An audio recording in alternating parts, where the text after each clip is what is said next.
سلام خوتي، اليوم جيناكم فيديو جديد. كريفات اون صوص خرجت واعرة طوب.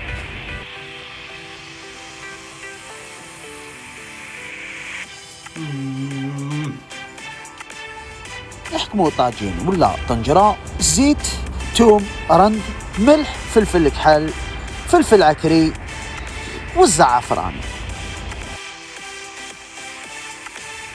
نحطو الطاجين فوق النار ونريحو نقليو هكذايا بالعقل. كي ولالي على هاد الشكل، طوماطيش بيري نديرو لها شويه ماء ونحطوها لداخل الخليط. القشور تاع الكروفات وتاع الخضره نديروهم في قدره ماء بارد ونخليوهم يغليو.